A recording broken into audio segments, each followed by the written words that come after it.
Chapter 27 Calibrations. Higo Damask didn't simply keep a penthouse on Coruscant. He owned an entire building. While it wasn't as grand as 500 Republica, Kaldani Spires was the Galactic Center's most desired address outside the Senate District. Towering over Monument Plaza, the stately building was as fine an example of Hassan period architecture as could be found on World. And from its uppermost suites, residents could see from the peaks of the Minari Mountains clear to the Western Sea, Coruscant's only instances of naked rock and surface water. A neighborhood for neither politicians nor the newly arrived, the district catered to solid old money citizenry, financiers, corporate chiefs, industrialists, and bankers. Damask's residents took up the whole of the Kaldani summit. A pair of sun guards rode with Palpatine in the private turbolift, only to surrender him to another pair stationed in the penthouse's light-filled atrium. But it was the droid 114D that had escorted him into Damask's study, which was darkened by tall brocade curtains and filled with masterpieces of galactic art.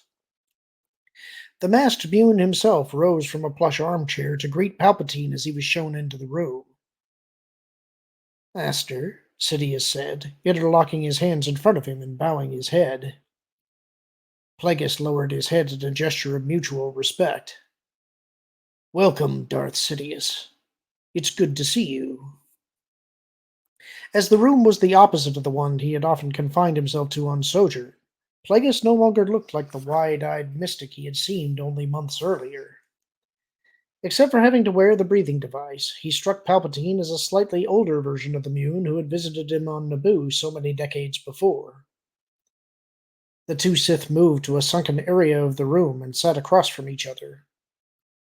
Plagueis filled two glasses with clear wine and passed on one to his apprentice.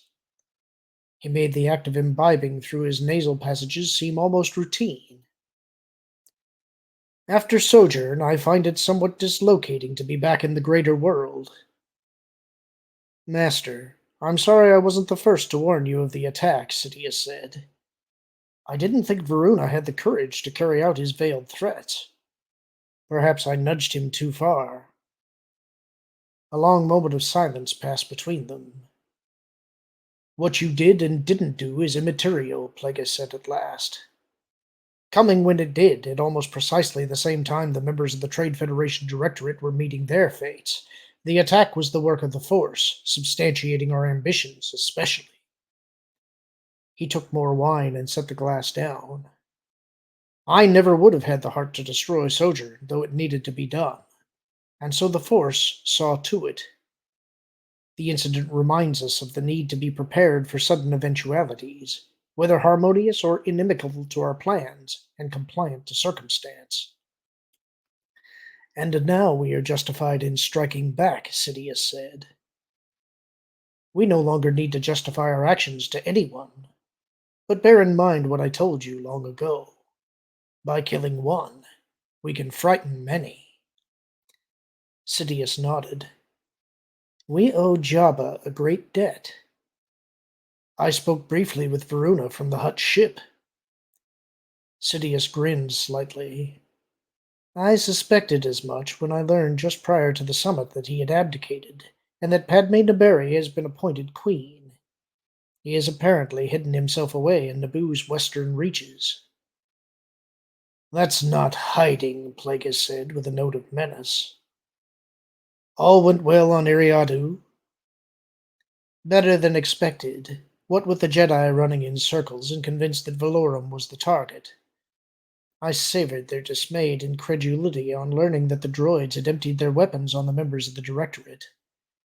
In the end, the leaders of the Nebula Front died as well, and our friend Willof Tarkin is making matters difficult for Republic investigators. Soon the Aurodium stolen from the Trade Federation freighter will be discovered to have been invested in Valorum shipping and transport, making it appear that the Supreme Chancellor's push for taxation was motivated by greed and illegal enrichment. He is brought down. Even his power to deploy the Jedi or Judicials would be stripped from him." Plagueis' eyes narrowed. "And Gunray?" "Precisely where we want him. leader by default of the Trade Federation, and busy acquiring the droid weapons the Senate will sanction. Where the Nemoidians should be grateful to Senator Palpatine for proposing the summit, they are instead furious. Everything is in place for launching the blockade. Almost everything, Plagueis said. First, there is the matter of our revenge. Shall I task Maul to pay Veruna a visit? Plagueis shook his head. I intend to see to him personally. Is the Zabrak, Maul as you call him, capable of dealing with Alexei Garin and his Vigos? He will not fail us. Plagueis considered that for a moment, then said, The infiltrator sits under guard at West Champion's starport. Have Pestage transport the ship to the Lemerge building so that you can present it as a gift to your apprentice. I will provide you with information about Garen's current whereabouts. That leaves only the hut and Bandagora, Sidious said. I have promised Gardula to Jabba. As for the Bandagora... Plagueis rose from the chair, walked to the curtained windows, and peered outside.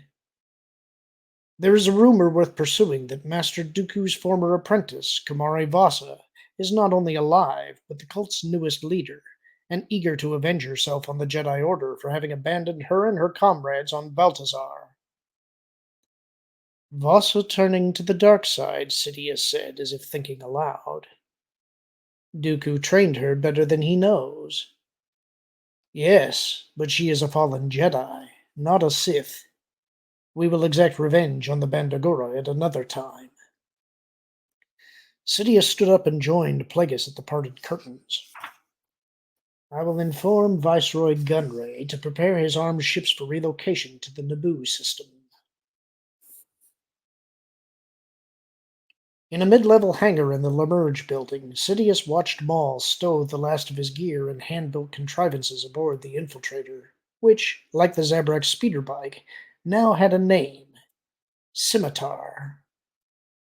Closing a cargo hatch in the forward portion of the hull, Maul stepped back to admire the ship, then swung to Sidious and genuflected.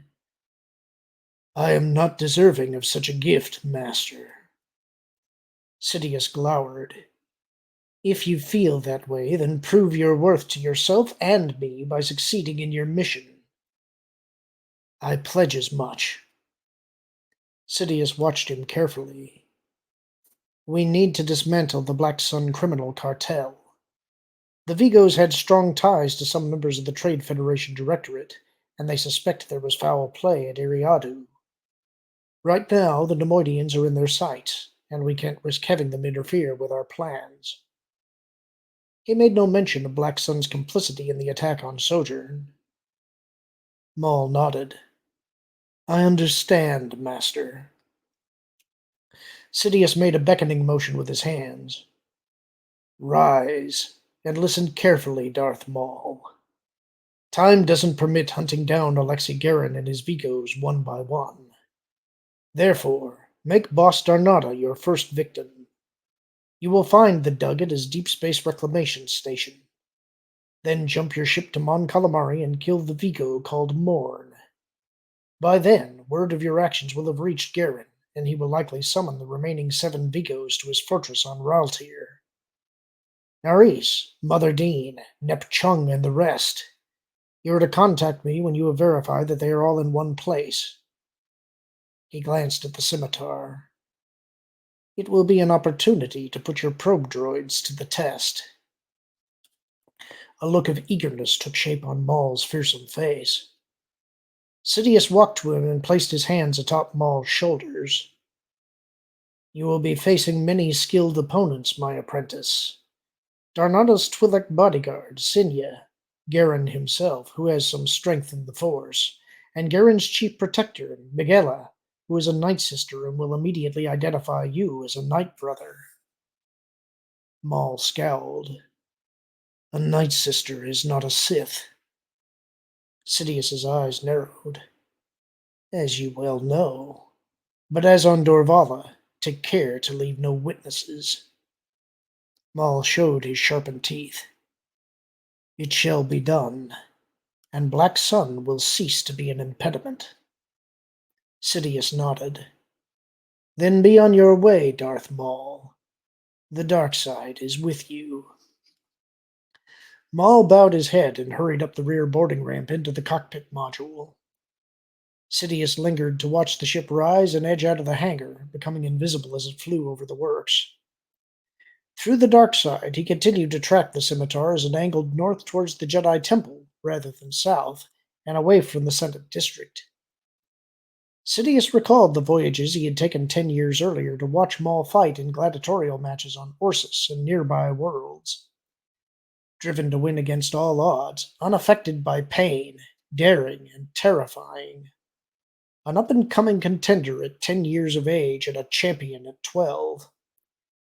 Under the markings that masked his face, sleeved his arms, and twisted around his legs and torso, the scars of those battles to the death. But this one will not be content until he has killed his Jedi Masters, Sidious thought. Assuming that pride didn't defeat him first.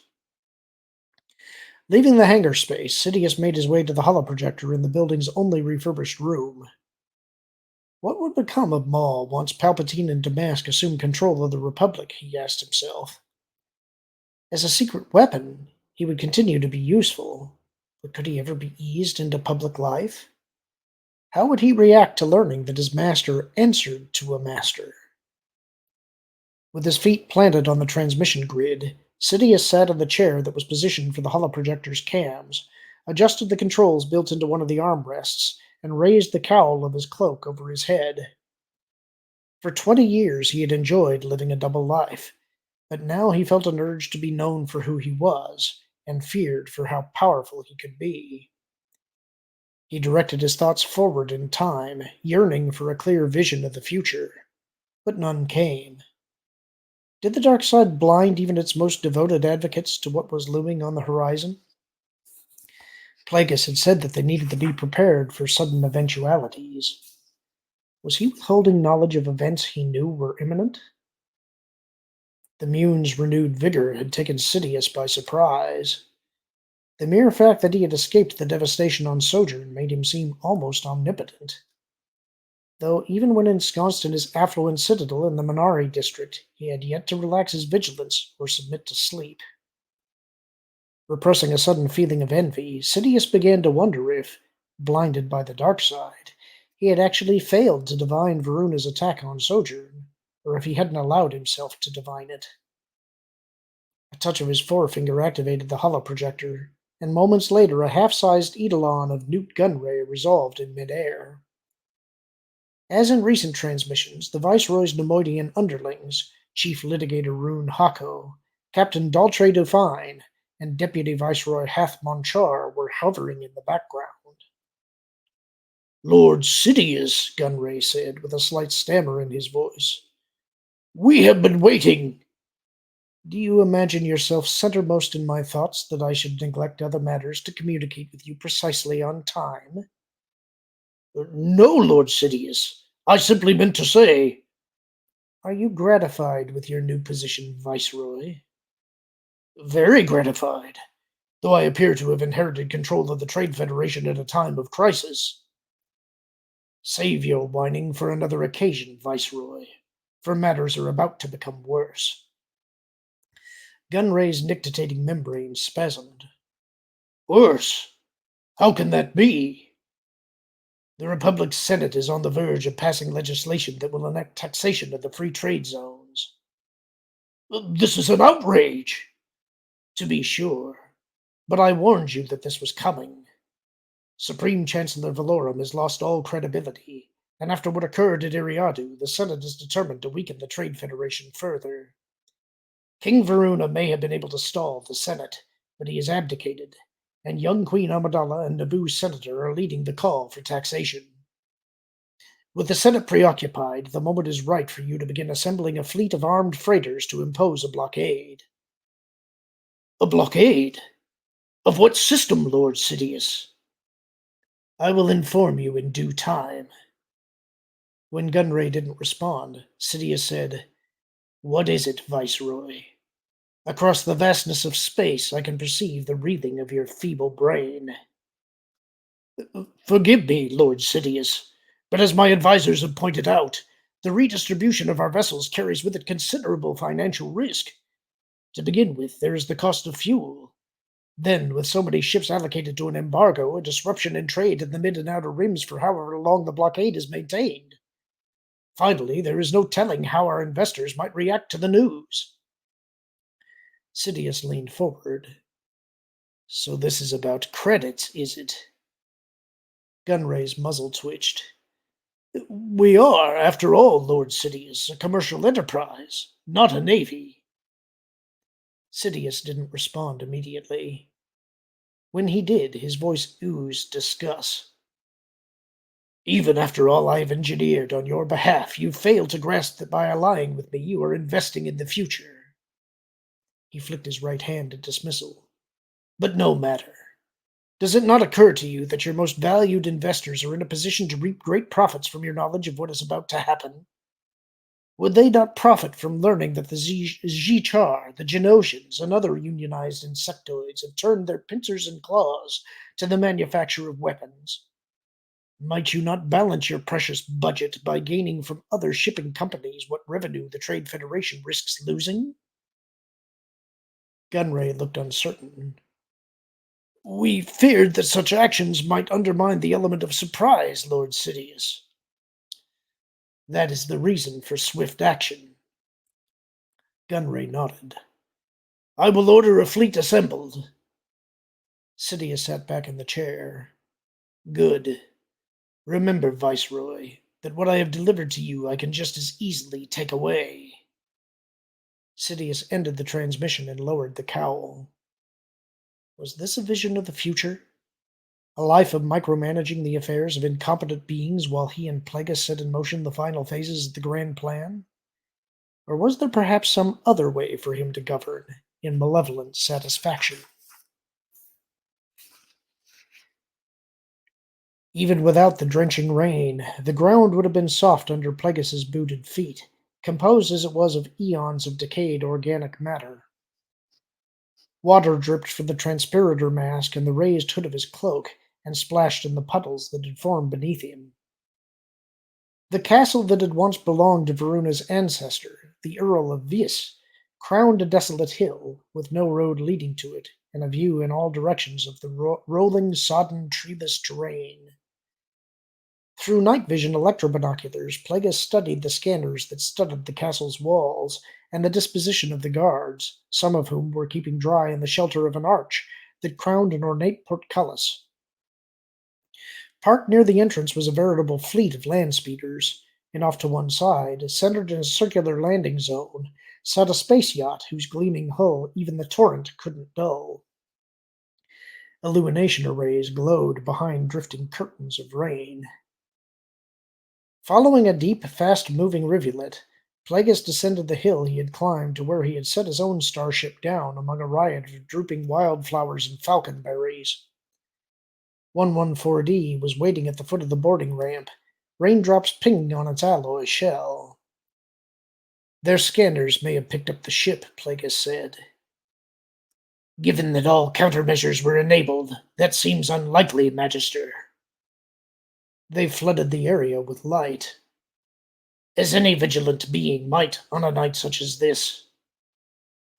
A night fit for neither Mew nor Shack. The droid's photoreceptors tightened their focus on him. The reference escapes my databank. Seal the ship and remain in the cockpit. If I calm you, reposition the ship above the castle's southwest corner, and keep the boarding ramp extended.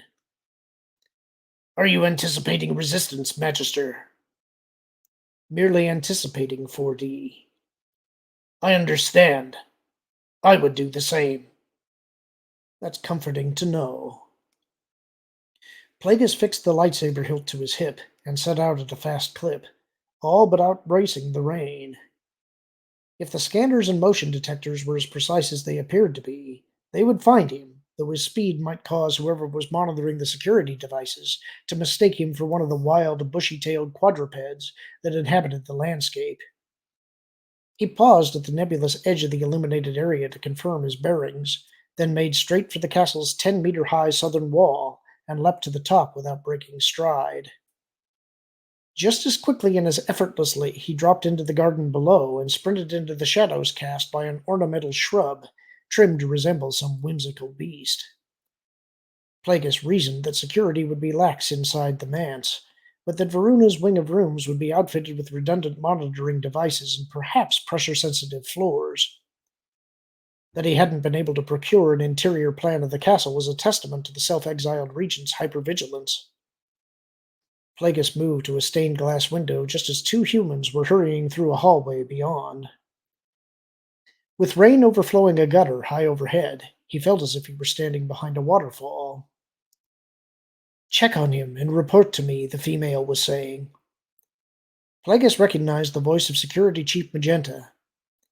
Sticking close to the outer wall, he paralleled the movements of Magenta's subordinate to the end of the hallway, then threw a right-angled turn into a broader hall that led to a control room tucked beneath the sweep of a grand staircase. Plagueis sharpened his auditory senses to hear Magenta's man ask after Veruna, and a human female reply, "Sleeping like a baby." "Good for him, while the rest of us drown." "If you're so miserable, Sherry," the woman said, "you should consider returning to Theed." "I'm thinking about it. Just don't expect me to follow you." Plagueis stepped away from the wall to glance at the upper story windows, all of which were dark, save for an arched opening near the end of the wall. Crouching, he maneuvered through bushes under a series of wide windows, then began to scale the wall, fastened to it like an insect. The tall and narrow target opening turned out to be a pane of thick glass, the source of the light, a pair of photonic sconces that flanked a set of elaborately carved wooden double doors. Peering through the glass, he flicked his fingers at a security cam mounted high on the inner wall and aimed at the doorway, dazzling the mechanism and freezing the image of an unoccupied antechamber. Then, placing his left hand at the center of the glass, he called on the force, pushing inward on the pane until it broke free of the adhesive weather seal that held it in place. Telekinetically, he manipulated the intact pane to rest atop a table studded to the opposite wall of the antechamber, and slipped through the opening. For a long moment he remained on the inner windowsill, waiting for his cloak and boots to dry, and studying the patterned floor and double doors for evidence of additional security devices. Satisfied that the stunned cam was all there was, he planted his feet on the floor and walked to the doors, using the force to trick them into opening just enough to accommodate his passing between them. The only light in Veruna's enormous bedroom came from a cam similar to the one in the antechamber, and just as easily foiled. The former king himself was sleeping on his back under shimmer silk sheets in the center of a canopied bed large enough to fit half a dozen humans of average size. Plagueis disabled a bedside panel of security alarms, moved an antique chair to the foot of the bed, and switched on a table lamp that supplied dim yellowish light. Then, sitting down, he roused Veruna from sleep. The old man woke with a start, blinking in response to the light, then propping himself up against a gathering of pillows to scan the room. His eyes widened in thunderstruck surprise when they found Plagueis seated at the edge of the light's reach. "Who?" "Higo Damask, your majesty. Beneath this mast my former enemies may as well have fashioned for me." Since Veruna's eyes couldn't open any wider, his jaw dropped, and he flailed for the security control panels, slamming his hand down on the buttons when they didn't respond. "I've rendered them inoperative," Plagueis explained, "along with the security cams, just so that you and I could converse without being interrupted." Veruna swallowed and found his voice. "How did you get past my guards, Damask?" "We'll come to that in a moment." "Magnet!" Veruna attempted to scream until his voice went mute and he clutched at his throat. "There will be none of that," Plagueis warned. "What do you want with me, Damask?" Veruna asked when he could, breathing hard. "Closure." Veruna stared at him in disbelief. "You got what you wanted. Isn't it enough that I abdicated?" "Your abdication would have been enough, had you not tried first to have me killed." Veruna gritted his teeth. Everything I built was in jeopardy of being taken from me. Even the monarchy. You left me no choice. Plagueis stood and reseated himself on the edge of the bed, like some macabre confessor. I understand. Faced with a similar choice, I might have done the same. The difference is that I would have succeeded, where you failed. I'll remain here, Veruna said in a grasping way. I won't cause you or Palpatine any more trouble. That's true. Plagueis paused, then said, Perhaps I should have been more honest with you from the start. I delivered the Trade Federation to you. I put T'Palo, then you on the throne. How did you imagine I came by such power? Veruna ran a trembling hand over his thinning hair. You were born the son of a wealthy Mune and transformed that wealth into power. Plagueis made a sound of disappointment. Have you not yet learned that the galaxy isn't moved by credits alone?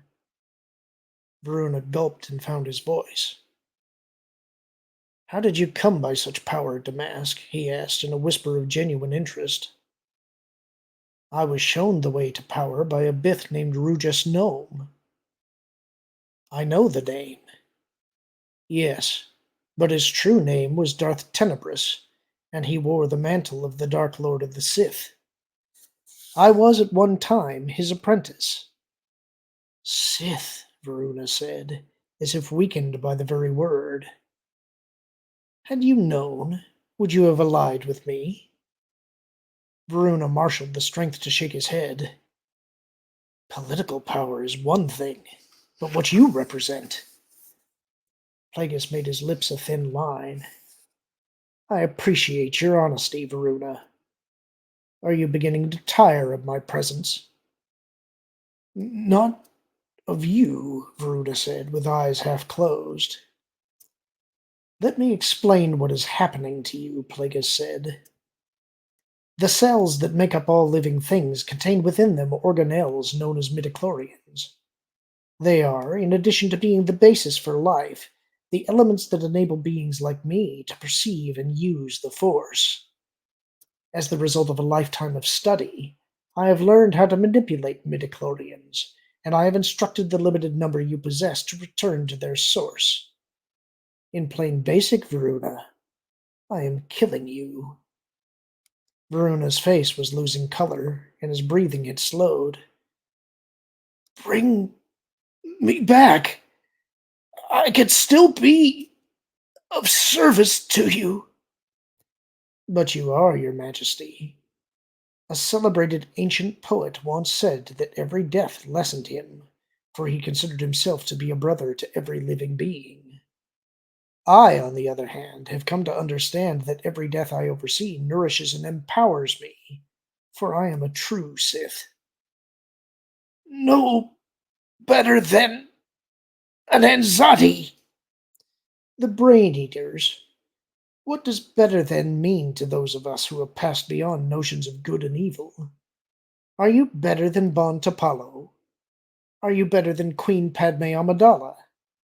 I am the only one fit to answer the question. Better are those who do my bidding. Plagueis placed his hand atop Veruna's. I'll remain with you for a while as you meld with the Force, but at some point I will have to leave you at the threshold to continue on your own. Don't do this, Damask. Please. I am Darth Plagueis, Veruna, your shepherd. As life left Veruna's body, the path he and Plagueis followed wound deeper into darkness and absence. Then Plagueis stopped, overcome by a sudden sense that he had already seen and traveled this path. Had he? He wondered as Veruna breathed his last. Or had the Force afforded him a glimpse of the future? That's the end of the chapter. Hope you enjoyed it. Talk to you soon.